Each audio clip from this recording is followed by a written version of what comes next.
Hi everyone, in the previous class we discussed about functions of commercial banks. ನಾವು ಹಿಂದಿನ ಕ್ಲಾಸಲ್ಲಿ ವಾಣಿಜ್ಯ ಬ್ಯಾಂಕುಗಳ ಕಾರ್ಯಗಳು ಯಾವ್ಯಾವುದು ಅಂತ ಹೇಳಿ ತಿಳ್ಕೊಂಡ್ವಿ.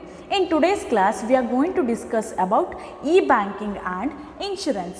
ನಾವು ಇಂದಿನ ಕ್ಲಾಸಲ್ಲಿ e-banking ಮತ್ತು ವಿಮೆಯ ಬಗ್ಗೆ ನೋಡುವ. In modern era we can see the rapid growth of internet and e-commerce. It dramatically changing everyday's life with World Wide Web, that is www, and e-commerce is transforming the world into digital global village. The latest wave in information technology is internet banking.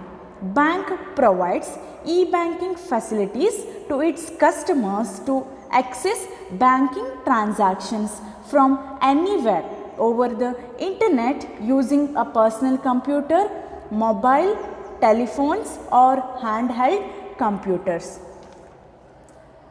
ಅಂತರ್ಜಾಲ ಮತ್ತು ವಿದ್ಯುನ್ಮಾನ ವಾಣಿಜ್ಯದ ಬೆಳವಣಿಗೆಯು ದಿನನಿತ್ಯದ ಜೀವನವನ್ನು ನಾಟಕೀಯವಾಗಿ ಪರಿವರ್ತಿಸುತ್ತಿವೆ ಹಾಗೂ www ವಿಶ್ವವ್ಯಾಪಕ ಜಾಲ ಮತ್ತು ವಿದ್ಯುನ್ಮಾನ ವಾಣಿಜ್ಯಗಳ ಮೂಲಕ ಇಡೀ ಪ್ರಪಂಚವನ್ನು ಡಿಜಿಟಲ್ ಜಾಗತಿಕ ಗ್ರಾಮವನ್ನಾಗಿ ಮಾಡಿವೆ. ಮಾಹಿತಿ ತಂತ್ರಜ್ಞಾನದಲ್ಲಿ ಎದ್ದಿರುವ ಹೊಸ ಅಲೆ ಅಂತರ್ಜಾಲ ಬ್ಯಾಂಕಿಂಗ್ ಆಗಿವೆ.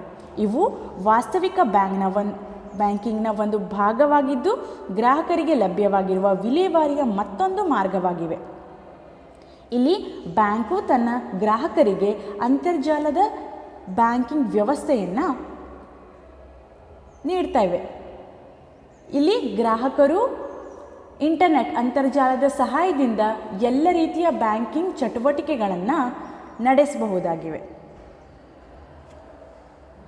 Internet banking means any user with PC and browser can get connected to the bank's website to perform any of the virtual banking functions. Understand what do you mean by internet banking? Here any user with personal computer and browser can get connected to the bank's website to perform any of the virtual banking functions and avail any of the bank's services. And here there is no human operator to respond to the needs of the customer. Then who will respond to the needs of the customers? The bank has a centralized database that is web enabled. All the services that the bank has permitted on the internet are displayed on a menu. Understand? Here there is no human operator is involved, but the bank has centralized database that is web enabled. ಅಂತರ್ಜಾಲ banking ಅಂತ ಹೇಳಿದ್ರೇನು? ವೈಯಕ್ತಿಕ ಗಣಕಯಂತ್ರ ಹಾಗೂ browser ಹೊಂದಿರುವ ಬಳಕೆದಾರನು ಬ್ಯಾಂಕುಗಳ ಜಾಲತಾಣಕ್ಕೆ ಸಂಪರ್ಕ ಹೊಂದಿ ವಾಸ್ತವ ಬ್ಯಾಂಕಿಂಗ್ನ ಯಾವುದೇ ಕಾರ್ಯಗಳನ್ನು ನಿರ್ವಹಿಸಲು ಮತ್ತು ಬ್ಯಾಂಕುಗಳ ಯಾವುದೇ ಸೇವೆಗಳನ್ನು ಹೊಂದುವುದಾಗಿವೆ. ಗ್ರಾಹಕನ ಅಗತ್ಯಗಳಿಗೆ ಉತ್ತರಿಸಲು ಯಾವ ಮಾನವ ನಿರ್ವಾಹಕರು ಇರುವುದಿಲ್ಲ. ಇಲ್ಲಿ ಏನು ಯಾವುದೇ ರೀತಿಯ ಮಾನವ ನಿರ್ವಾಹಕರು ಇರುವುದಿಲ್ಲ. ಹಾಗಾದರೆ ಯಾರು ಇರ್ತಾರೆ ಅವರಿಗೆ ರೆಸ್ಪಾಂಡ್ ಮಾಡಲಿಕ್ಕೆ, ಗ್ರಾಹಕರ ಅಗತ್ಯಗಳಿಗೆ ಉತ್ತರಿಸಲು ಯಾರು ಇರ್ತಾರೆ? ಬ್ಯಾಂಕುಗಳು ವೆಬ್ ಎನೇಬಲ್ಡ್, ದಟ್ ಈಸ್ ಬ್ಯಾಂಕುಗಳು ಏನನ್ನು ಹೊಂದಿರ್ತವೆ? ಜಾಲಜನ್ಯವಾದ ಕೇಂದ್ರೀಕೃತ ಡಾಟಾಬೇಸನ್ನು ಹೊಂದಿರ್ತವೆ. ಅಂತರ್ಜಾಲದಲ್ಲಿ ನಿರ್ವಹಿಸಲು ಬ್ಯಾಂಕು ಅನುಮತಿ ನೀಡಿರುವ ಎಲ್ಲ ಸೇವೆಗಳು ಮೆನ್ಯುವಿನಲ್ಲಿ ಪ್ರದರ್ಶಿಸಲ್ಪಡ್ತವೆ. In the new digital market, banks and other financial institutions have started providing services over the internet. These type of services provided by banks on internet are called e-banking.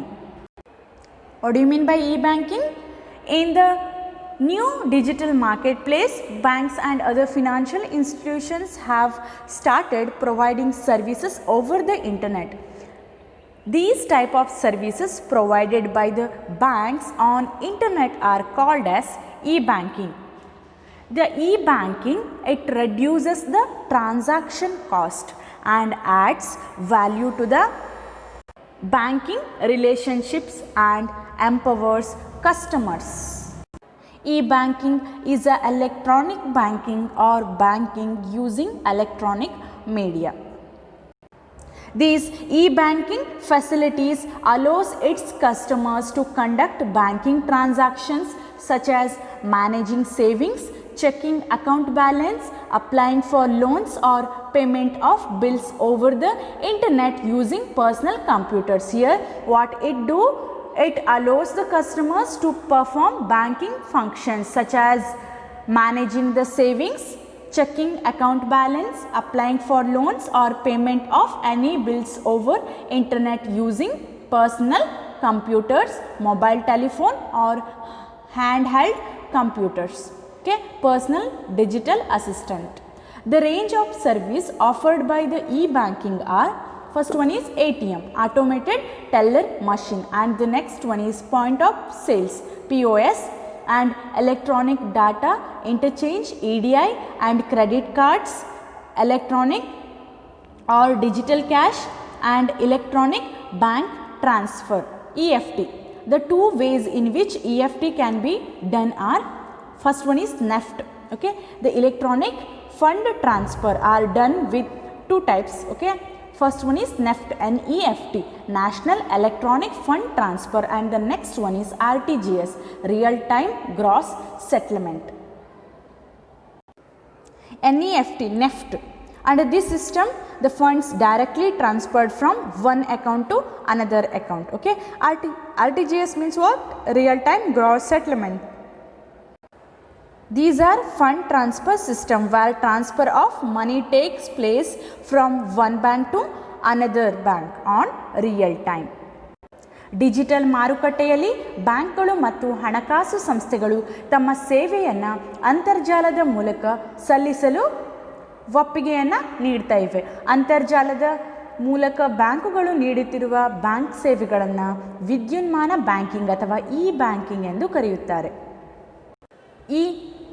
ಈ ಬ್ಯಾಂಕಿಂಗ್ ವ್ಯವಸ್ಥೆ ಏನಿದೆಯಲ್ಲ ಅದು ವಹಿವಾಟು ವೆಚ್ಚವನ್ನು ಕಡಿತಗೊಳಿಸ್ತವೆ. ಟ್ರಾನ್ಸಾಕ್ಷನ್ ಕಾಸ್ಟ್ ಇವೇನು ಮಾಡ್ತವೆ? ವಹಿವಾಟು ವೆಚ್ಚವನ್ನು ಕಡಿತಗೊಳಿಸಿ ಬ್ಯಾಂಕಿಂಗ್ ಸಂಬಂಧದ ಮೌಲ್ಯವರ್ಧಿಸಿ ಗ್ರಾಹಕರನ್ನು ಸಬಲೀಕರಿಸ್ತವೆ. ವಿದ್ಯುನ್ಮಾನ ಬ್ಯಾಂಕಿಂಗ್ ವಿದ್ಯುನ್ಮಾನ ಮಾಧ್ಯಮವನ್ನು ಬಳಸಿಕೊಂಡು ಬ್ಯಾಂಕಿಂಗ್ ಸೇವೆ ನೀಡ್ತವೆ. ಈ ಬ್ಯಾಂಕಿಂಗ್ ಅಥವಾ ವಿದ್ಯುನ್ಮಾನ ಬ್ಯಾಂಕಿಂಗ್ ಏನೆಲ್ಲ ಫೆಸಿಲಿಟಿಯನ್ನು ತನ್ನ ಗ್ರಾಹಕರಿಗೆ ನೀಡ್ತವೆ ಅಂತ ನೋಡೋದಾದರೆ, ಇವು ತಮ್ಮ ಗ್ರಾಹಕರಿಗೆ ಅವರ ಉಳಿತಾಯಗಳ ನಿರ್ವಹಣೆಯ ಖಾತೆಯ ತಪಾಸಣೆ, ಸಾಲಕ್ಕಾಗಿ ಅರ್ಜಿ, ಬಿಲ್ ಪಾವತಿಗಳಂತಹ ಅನೇಕ ವಹಿವಾಟುಗಳನ್ನು ಅಂತರ್ಜಾಲದ ಸಹಾಯದಿಂದ ತನ್ನ ವೈಯಕ್ತಿಕ ಗಣಕಯಂತ್ರ, ಸಂಚಾರಿ ದೂರವಾಣಿ ಅಥವಾ ಅಂಗೈ ಗಣಕಯಂತ್ರ ಇತ್ಯಾದಿ ಉಪಕರಣಗಳ ಮೂಲಕ ನಡೆಸಬಹುದಾಗಿವೆ. ಇಲ್ಲಿ ಗ್ರಾಹಕರಿಗೆ ಯಾವೆಲ್ಲ ಸೇವೆಗಳನ್ನು ನೀಡ್ತಿವೆ? ಅವರು ತಮ್ಮ ಅಕೌಂಟ್ ಬ್ಯಾಲೆನ್ಸ್ ಅಥವಾ ಖಾತೆಯ ಹಣವನ್ನು ಚೆಕ್ ಮಾಡಿಕೊಳ್ಬಹುದು. ಹಾಗೆ ಉಳಿತಾಯಗಳ ನಿರ್ವಹಣೆ, ಸಾಲಕ್ಕಾಗಿ ಅರ್ಜಿ ಅಥವಾ ಯಾವುದೇ ರೀತಿಯ ಬಿಲ್ಗಳ ಪಾವತಿ ಯಾವುದರ ಮೂಲಕ? ಅಂತರ್ಜಾಲದ ಸಹಾಯದಿಂದ ತನ್ನ ವೈಯಕ್ತಿಕ ಗಣಕಯಂತ್ರ ಅಥವಾ ಸಂಚಾರಿ ದೂರವಾಣಿ ಅಥವಾ ಅಂಗೈ ಗಣಕಯಂತ್ರದ ಮೂಲಕ ನಡೆಸಬಹುದಾಗಿವೆ. ಈ ವಿದ್ಯುನ್ಮಾನ ಬ್ಯಾಂಕಿಂಗ್ ಮೂಲಕ ದೊರೆಯುವ ಸೇವೆಗಳು ಈ ರೀತಿಯಾಗಿ ಇರ್ತವೆ. ಒಂದು, ಎಲೆಕ್ಟ್ರಾನಿಕ್ ಫಂಡ್ ಟ್ರಾನ್ಸ್ಫರ್, EFT, ವಿದ್ಯುನ್ಮಾನ ಹಣ ವರ್ಗಾವಣೆ. And the next one is automated teller machines, ATM, ಸ್ವಯಂಚಾಲಿತ ಹಣ ನೀಡುವ ಯಂತ್ರಗಳು. ನೆಕ್ಸ್ಟ್ ಒನ್ ಈಸ್ POS, ಮಾರಾಟ ಮೂಲ ಯಂತ್ರಗಳು. ವಿದ್ಯುನ್ಮಾನ ಮಾಹಿತಿ ಅಂತರ್ವಿನಿಮಯ, ಎಲೆಕ್ಟ್ರಾನಿಕ್ ಡಾಟಾ ಇಂಟರ್ಚೇಂಜ್, ಕ್ರೆಡಿಟ್ ಕಾರ್ಡ್ಗಳು ಹಾಗೂ ಡಿಜಿಟಲ್ ನಗದು.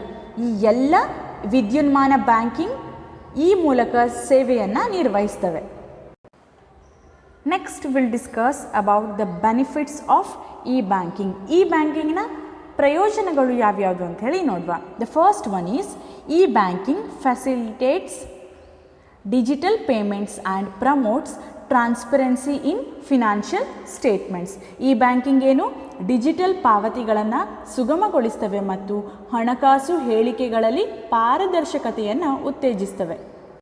E banking it enables the customer to pay bills over internet, right? It enables or it facilitates digital payments and promotes transparency in financial statements. There is no fraud statements, okay? There is transparency in financial statements. The second one is e-banking provides 24 hours, 365 days, a year services to the customers of the bank. e-banking ದಿನದ 24 ಗಂಟೆಗಳು ವರ್ಷದ 365 ದಿನಗಳಲ್ಲಿ ಬ್ಯಾಂಕಿನ ಗ್ರಾಹಕರಿಗೆ ಸೇವೆಯನ್ನು ಸಲ್ಲಿಸುತ್ತದೆ. And the next one is customers can make some of the permitted transactions from office or house or while traveling through mobile telephones. Okay, here the customer can access this banking transaction from anywhere, okay, from office, home or while traveling, etc. Okay, from anywhere customer can access this banking transactions. ಗ್ರಾಹಕರು ತಮ್ಮ ಸಂಚಾರಿ ದೂರವಾಣಿಯ ಮೂಲಕ ಕಚೇರಿಯಿಂದ ಅಥವಾ ಮನೆಯಿಂದ ಅಥವಾ ಪ್ರಯಾಣಿಸುತ್ತಿರುವಾಗಲೂ ಕೂಡ ಬ್ಯಾಂಕಿಂಗ್ ಅನುಮತಿ ನೀಡಿದಂತಹ ಕೆಲವು banking ವಹಿವಾಟನ್ನು ನಡೆಸಬಹುದಾಗಿವೆ. It builds a sense of financial discipline by recording each and every transactions. Here it records each and every transaction. It gives clear picture of financial statements. There is no misleading information. Therefore it maintains financial discipline. ಈ banking ವ್ಯವಸ್ಥೆ ಪ್ರತಿಯೊಂದು ವಹಿವಾಟಿನ ವಿವರವನ್ನು ದಾಖಲಿಸುವುದರ ಮೂಲಕ ಆರ್ಥಿಕ ಶಿಸ್ತನ್ನು ಹುಟ್ಟುಹಾಕ್ತವೆ. ಇಲ್ಲೇನು ತಪ್ಪಾಗಿರುವಂತಹ ಮಾಹಿತಿಗಳು ಸಂಗ್ರಹಣೆ ಮಾಡುವಂತಿಲ್ಲ ಇಲ್ಲಿ. ಅದಕ್ಕೆ ಈ ಬ್ಯಾಂಕಿಂಗ್ ಏನು ಸರಿ ಇರುವಂತಹ ಮಾಹಿತಿಯನ್ನೇ ನೀಡ್ತವೆ. ಹಾಗಾಗಿ ಎಲ್ಲ ಇನ್ಫಾರ್ಮೇಷನ್ಗಳು ರೆಕಾರ್ಡ್ ಆಗಿರುವುದರಿಂದ ಪ್ರತಿಯೊಂದು ದಾಖಲೆಯಾಗಿರುವುದರಿಂದ ಪ್ರತಿಯೊಂದು ಮಾಹಿತಿಗಳು ದಾಖಲೆಯಾಗಿರುವುದರಿಂದ ಇಲ್ಲಿ ಇರ್ತವೆ, ಆರ್ಥಿಕ ಶಿಸ್ತು ಇರ್ತವೆ. ಈ ಬ್ಯಾಂಕಿಂಗ್ ವ್ಯವಸ್ಥೆ ಪ್ರತಿಯೊಂದು ವಹಿವಾಟಿನ ವಿವರವನ್ನು ದಾಖಲಿಸುವುದರ ಮೂಲಕ ಆರ್ಥಿಕ ಶಿಸ್ತನ್ನು ಹುಟ್ಟುಹಾಕ್ತವೆ.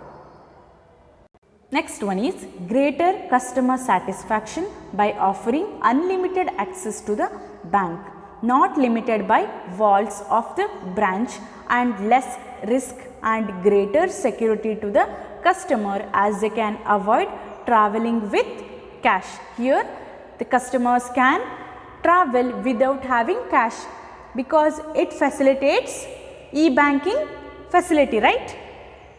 Therefore it offers unlimited access to the bank, not limited by the walls of branch, and greater security to the customer as they can avoid traveling with cash. ಇವು ಬ್ಯಾಂಕಿಂಗ್ ವಹಿವಾಟನ್ನು ಕೇವಲ 4 ಗೋಡೆಗಳಿಗೆ ಸೀಮಿತಗೊಳಿಸದೆ ಬ್ಯಾಂಕ್ ಸೌಲಭ್ಯವನ್ನು ಎಲ್ಲ ಸ್ಥಳಗಳಲ್ಲೂ ಮತ್ತು ಎಲ್ಲ ಸಮಯದಲ್ಲಿ ದೊರೆಯುವಂತೆ ಮಾಡಿ ಗ್ರಾಹಕರಿಗೆ ಅತ್ಯಧಿಕ ತೃಪ್ತಿಯನ್ನು ತಂದುಕೊಟ್ಟಿವೆ. ಜೊತೆಗೆ ಹೆಚ್ಚಿನ ಹಣವನ್ನು ನಗದು ರೂಪದಲ್ಲಿ ಹೊಂದದೇ ಇರುವ ಸೌಲಭ್ಯ ಕಲ್ಪಿಸಿ ಸುರಕ್ಷತೆಯ ಭಾವನೆ ಹೆಚ್ಚಿಸಿದೆ. ಇಲ್ಲೇನು ಗ್ರಾಹಕರು ಈ ಅಂತರ್ಜಾಲ ಬ್ಯಾಂಕಿಂಗನ್ನು ಬಳಸ್ತಾರಲ್ವ, ಎಲ್ಲಾದರೂ ಟ್ರಾವೆಲಿಂಗ್ ಪ್ರಯಾಣ ಮಾಡುವಾಗ ಏನು ನಗದು ಹಣವನ್ನು ಕೊಂಡೊಯ್ಯುವುದನ್ನು ತಪ್ಪಿಸ್ತವೆ. ಇವು ಆ ಮೂಲಕ ಏನು ಸುರಕ್ಷತೆಯನ್ನು ಹೆಚ್ಚಿಸ್ತವೆ. And there is less paper work involved, ಕಡಿಮೆ ಕಾಗದದ ಕೆಲಸ, because every transactions are done through internet. There is no paper work involved.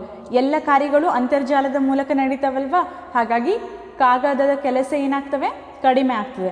And there is no chance of human errors, ಮಾನವನ ದೋಷದ ಅವಕಾಶವಿಲ್ಲ, because there is no human operators involved. The bank has a centralised database that is web enabled. ಇಲ್ಲಿ ಯಾರು ಮಾನವ ನಿರ್ವಾಹಕರು ಇರುವುದಿಲ್ಲ, ಬದಲಿಗೆ bank ಏನು ವೆಬ್ ಅನೇಬಲ್ಡ್ ಸೆಂಟ್ರಲ್ ಡಾಟಾಬೇಸನ್ನು ಹೊಂದಿರ್ತವೆ. ಅಂತ ಹೇಳಿದ್ರೇನು, ಬ್ಯಾಂಕ್ಗಳು ಜಾಲಜನ್ಯವಾದ ಕೇಂದ್ರೀಕೃತ ಡಾಟಾಬೇಸನ್ನು ಹೊಂದಿರ್ತವೆ. Then what is the advantage of this e-banking to the banks? What are the benefits? We'll discuss. E-banking provides or it increases the competition. E-banking provides competitive advantage to the bank. E-banking ಬ್ಯಾಂಕ್ಗಳಿಗೆ ಸ್ಪರ್ಧಾತ್ಮಕ ಅನುಕೂಲತೆಗಳನ್ನು ಒದಗಿಸ್ತವೆ. E-banking provides unlimited network to the bank and is not limited to number of branches. Any PC connected to modem and telephone having an internet connection can provide cash withdrawal needs of the customer. E-banking ಬ್ಯಾಂಕುಗಳಿಗೆ ಅಪರಿಮಿತ ಜಾಲಬಂಧವನ್ನು ಒದಗಿಸ್ತವೆ ಹಾಗೂ ಅದು ಬ್ಯಾಂಕುಗಳ ಶಾಖೆಗಳ ಸಂಖ್ಯೆಗಷ್ಟೇ ಸೀಮಿತವಾಗಿರುವುದಿಲ್ಲ. ಮಾಡಮ್ಗೆ ಜೋಡಿಸಲ್ಪಟ್ಟ ವೈಯಕ್ತಿಕ ಗಣಕಯಂತ್ರ ಮತ್ತು ಅಂತರ್ಜಾಲ ಸಂಪರ್ಕ ಹೊಂದಿರುವ ದೂರವಾಣಿ ವ್ಯವಸ್ಥೆಗಳು ಹಣ ಹಿಂಪಡೆಯುವ ಗ್ರಾಹಕರ ಅಗತ್ಯಗಳನ್ನು ಪೂರೈಸಬಹುದಾಗಿವೆ. And the last benefit is load on branches can be considerably reduced by establishing centralized database. Here the workload of branches is automatically reduced because it is established which services? It has a web enabled system. It established a centralized database, and by taking over some of the accounting functions, okay, it reduces the workload of branches. Branches is reduced because of these web enabled centralized database. ಇಲ್ಲಿ ಯಾವುದೇ ರೀತಿಯ human operator ಮಾನವ ನಿರ್ವಾಹಕರು ಇರುವುದಿಲ್ಲ ಅಂತ ಹೇಳಿ ನೋಡಿದ್ವಿ. ಕೇಂದ್ರೀಕೃತ ಡಾಟಾಬೇಸ್ ಸ್ಥಾಪನೆ ಮಾಡ್ತವೆ ಬ್ಯಾಂಕ್ ಹಾಗೂ ಕೆಲವು ಲೆಕ್ಕಪತ್ರ ನಿರ್ವಹಣೆಯ ಕಾರ್ಯಗಳನ್ನು ಇ ಬ್ಯಾಂಕಿಂಗ್ ತೆಗೆದುಕೊಳ್ಳುವುದರಿಂದ ಶಾಖೆಗಳ ಮೇಲಿರುವ ಕಾರ್ಯಭಾರವನ್ನು ಗಣನೀಯವಾಗಿ ಕಡಿಮೆ ಮಾಡ್ತವೆ. ಇಲ್ಲಿ ಕೆಲವೊಂದು ಲೆಕ್ಕಪತ್ರ ನಿರ್ವಹಣೆ ಎಲ್ಲ ಕಾರ್ಯಗಳನ್ನು ಇ ಬ್ಯಾಂಕಿಂಗ್ ನಡೆಸ್ಕೊಡ್ತವೆ ಅಲ್ಲ, ಇದರಿಂದ ಏನಾಗ್ತವೆ, ಶಾಖೆಗಳ ಮೇಲೆ ಕಾರ್ಯಭಾರ ಕಡಿಮೆ ಆಗ್ತವೆ. Okay, it is about the benefits of e-banking. The next concept is insurance, ವಿಮೆ. Life is full of uncertainties. Yes, nobody know what will happen in future. It is filled with full of uncertain events. This insurance helps to face any business risk in more better and planned manner. If you have an insurance, if you end up making loss because of any business risk, to a certain extent that loss gets compensated, getting compensation for uncertain events. Here getting compensation for uncertain events. Insurance provides protection against any uncertain events. Compensation is given to the person who take insurance. Take for example, if we have goods in our warehouse, okay, our business have goods in warehouse. If there is fire exist, okay, if there is any fire exist, then our goods will be completely destroyed. In that case, our business will get compensated. If we have insurance contract, then up to certain extent our loss will get compensated. Life is full of uncertain events. The chance of occurrence of an event causing losses are quite uncertain. There are risk of death and disability for human life by fire and burglary, risk for property, perils of the sea, for shipment of goods and so on. If any of these taken place, individual or organization may suffer great loss, sometimes beyond their capacities to bear the same.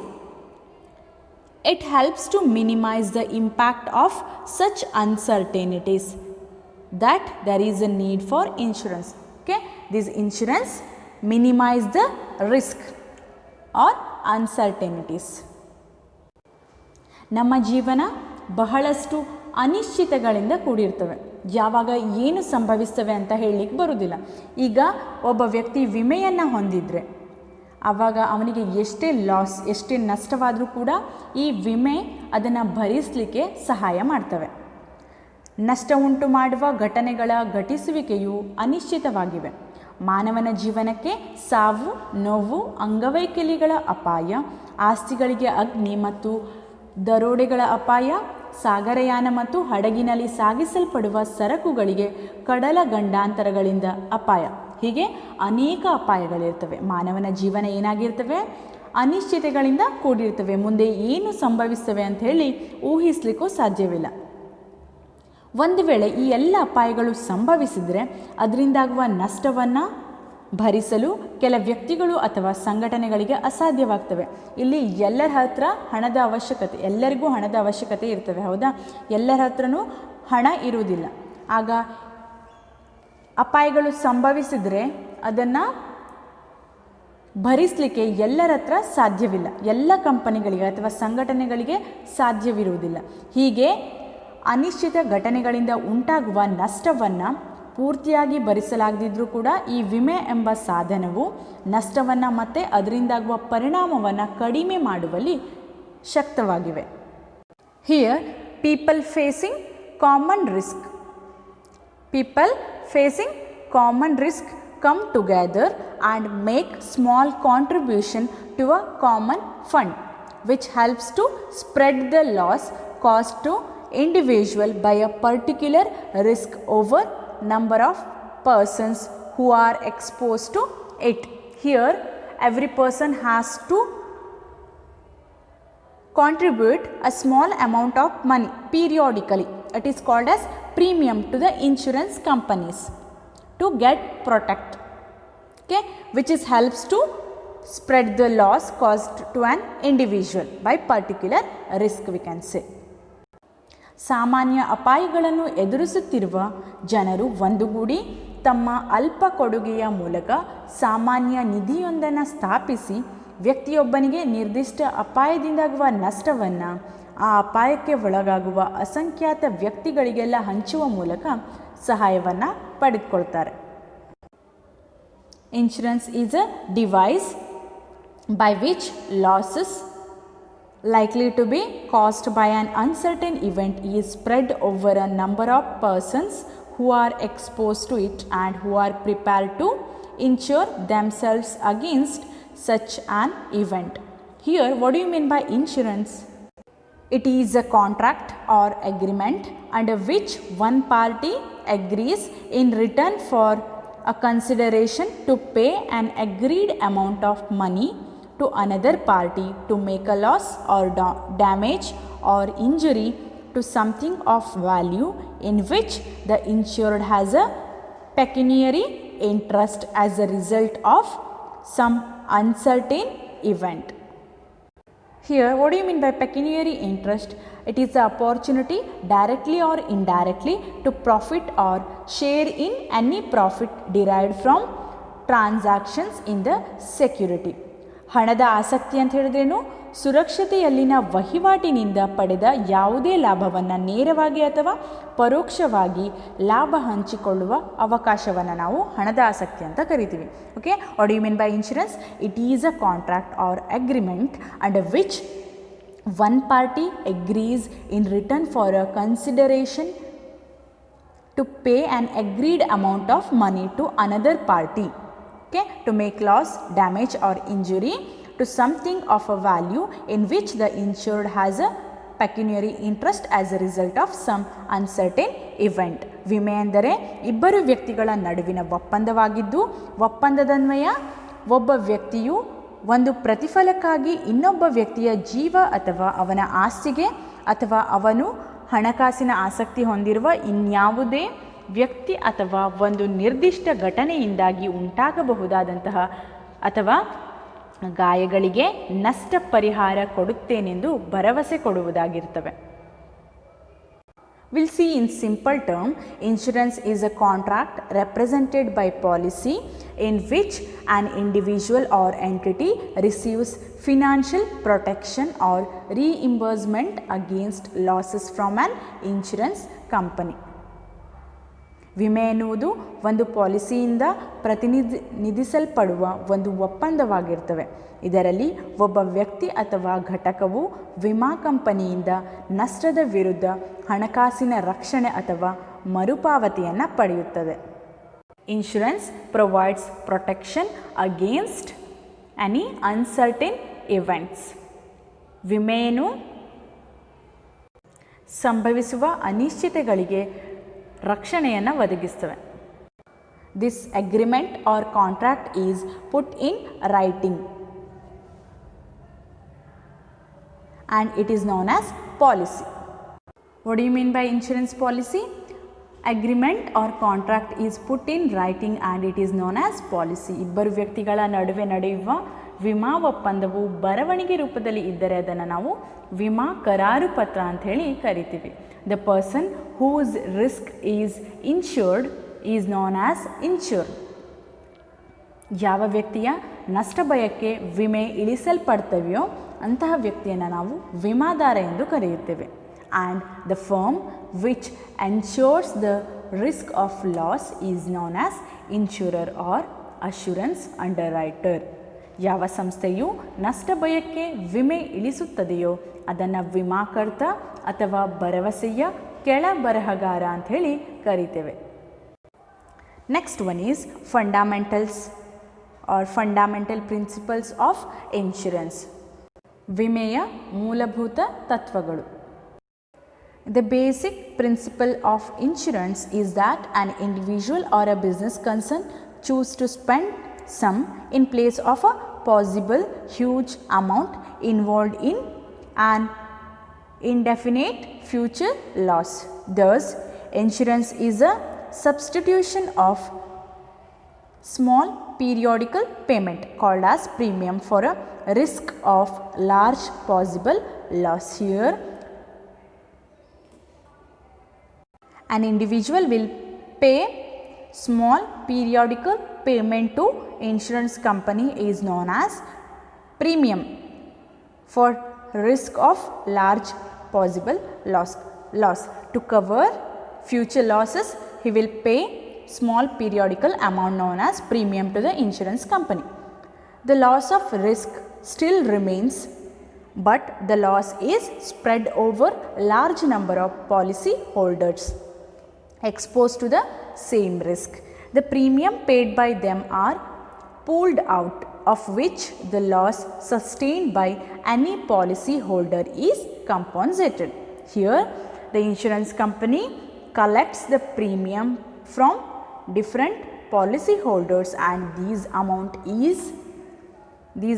is pooled out, and if any one policy holder face losses, these amount is compensated. Okay, it is used for the compensation. For providing compensation, this premium collected by various policy holders is used. ಒಬ್ಬ ವ್ಯಕ್ತಿ ಅಥವಾ ಒಂದು ವ್ಯವಹಾರ ಸಂಘಟನೆಯು ಭವಿಷ್ಯದ ಅನಿಶ್ಚಿತ ಭಾರೀ ನಷ್ಟದ ಬದಲಿಗೆ ಇಂದೇ ಸ್ವಲ್ಪ ಪ್ರಮಾಣದಲ್ಲಿ ನಿರ್ದಿಷ್ಟ ಮೊತ್ತವನ್ನು ವೆಚ್ಚ ಮಾಡುವುದನ್ನು ಆಯ್ಕೆ ಮಾಡಿಕೊಳ್ತವೆ. ವಿಮೆಯ ಮೂಲಭೂತ ತತ್ವವಾಗಿರ್ತವೆ. ಇಲ್ಲಿ ಏನು, ಯಾವುದೇ ವ್ಯಕ್ತಿ ಅಥವಾ ವ್ಯವಹಾರ ಸಂಘಟನೆಗಳು ಭವಿಷ್ಯದ ಅನಿಶ್ಚಿತ ಭಾರೀ ನಷ್ಟದ ಬದಲಿಗೆ ಹಿಂದೆ ಸ್ವಲ್ಪ ಪ್ರಮಾಣದಲ್ಲಿ ನಿರ್ದಿಷ್ಟ ಮೊತ್ತವನ್ನು ವೆಚ್ಚ ಮಾಡ್ತವೆ. ಇವು ವಿಮೆಯ ಮೂಲಭೂತ ತತ್ವವಾಗಿರ್ತವೆ. ಒಬ್ಬ ವ್ಯಕ್ತಿ ಅಥವಾ ವ್ಯವಹಾರ ಸಂಘಟನೆಗಳು ಕಾಲಕಾಲಕ್ಕೆ ಸ್ವಲ್ಪ ನಿರ್ದಿಷ್ಟ ಮೊತ್ತವನ್ನು ಯಾರಿಗೆ ಪೇ ಮಾಡ್ತವೆ?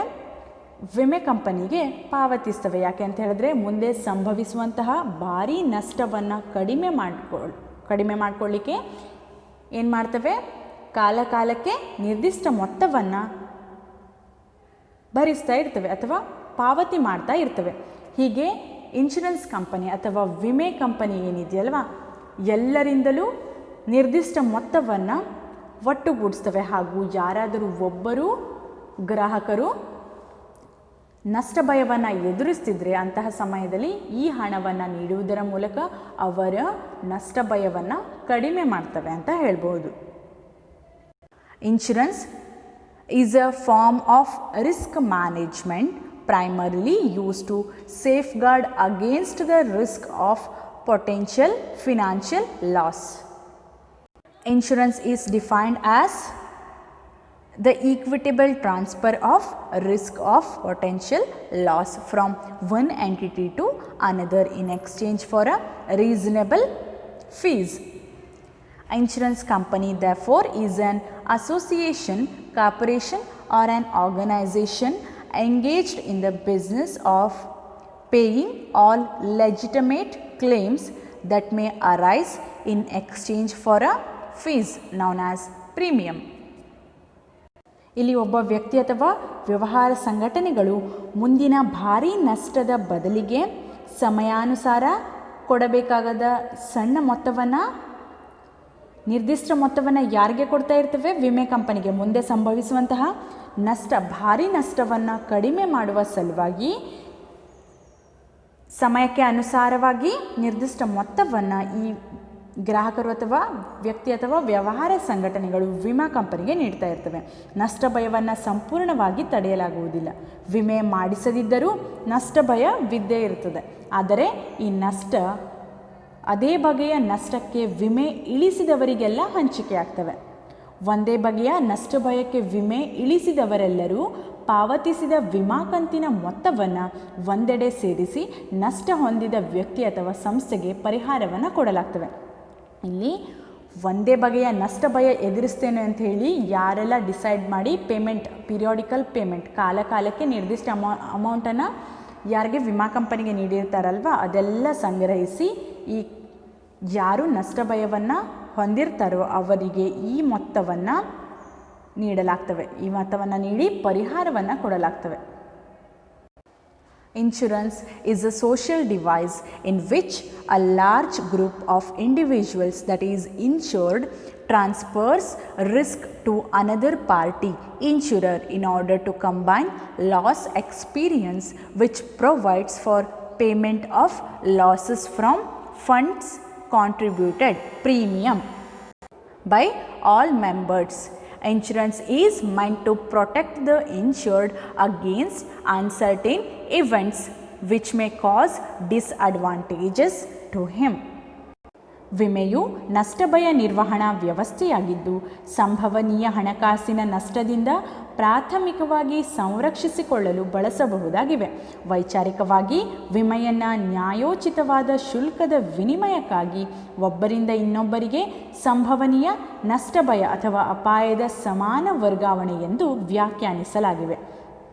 ಆದ್ದರಿಂದ ವಿಮಾ ಕಂಪನಿಯು ಶುಲ್ಕದ ಪ್ರೀಮಿಯಂ, ವಿಮಾ ಕಂತು ಎಂದು ಕರೆಯಲ್ಪಡುವ ಪ್ರೀಮಿಯಂ ಬದಲಿಗೆ ಎಲ್ಲ ಕಾನೂನುಬದ್ಧ ಕ್ಲೇಮ್ಸ್ಗಳಿಗೆ, ಹಕ್ಕು ಕೇಳಿಕೆಗಳಿಗೆ ಪಾವತಿಸುವ ವ್ಯವಹಾರದಲ್ಲಿ ತೊಡಗಿರುವ ಒಂದು ಸಂಸ್ಥೆ, ನಿಗಮ ಅಥವಾ ಸಂಘಟನೆ ಆಗಿರ್ತವೆ. ವಿಮೆಯು ಒಂದು ಸಾಮಾಜಿಕ ಸಾಧನವಾಗಿದ್ದು ವ್ಯಕ್ತಿಗಳ ಒಂದು ಗುಂಪು ವಿಮಾದಾರರು ತಮ್ಮ ನಷ್ಟ ಭಯವನ್ನು ಇನ್ನೊಂದು ಸಂಸ್ಥೆಗೆ ವಿಮಾಕರ್ತರ ಜೊತೆಗೆ ವರ್ಗಾಯಿಸುವುದರ ಮೂಲಕ ತಮ್ಮ ನಷ್ಟ ಭಯದ ಅನುಭವವನ್ನು ಒಂದೆಡೆ ಸೇರಿಸಿ ಆ ಮೂಲಕ ಎಲ್ಲ ವಿಮಾದಾರರು ನೀಡಿದ ವಿಮಾ ಕಂತಿನ ಹಣದಿಂದ ಪರಿಹಾರ ಪಡೆದುಕೊಳ್ಳುವ ವ್ಯವಸ್ಥೆ. ವಿಮೆ ಅಂತ ಹೇಳಿದ್ರೇನು? ವಿಮಾದಾರರನ್ನು ಅನುಕೂಲತೆ ಉಂಟು ಮಾಡಬಲ್ಲ ಅನಿಶ್ಚಿತ ಘಟನೆಯಿಂದ ರಕ್ಷಿಸುವ ಒಂದು ವಿಧಾನವಾಗಿವೆ. ವಿಮೆ ಅಂತ ಹೇಳಿದ್ರೇನು? ವಿಮಾದಾರರ ಅನುಕೂಲತೆಗೆ ಉಂಟು ಮಾಡಬಲ್ಲ ಅನಿಶ್ಚಿತ ಘಟನೆಗಳು ಸಂಭವಿಸಿದರೆ ಅಂತಹ ಘಟನೆಗಳಿಂದ ರಕ್ಷಣೆಯನ್ನು ನೀಡುವ ಒಂದು ವಿಧಾನಕ್ಕೆ ನಾವು ವಿಮೆ ಅಂಥೇಳಿ ಕರಿತೀವಿ. In the next class will discuss about the functions of insurance, ವಿಮೆಯ ಕಾರ್ಯಗಳು and the principles of insurance, ವಿಮೆಯ ತತ್ವಗಳನ್ನು ನೋಡುವ. Okay, thank you.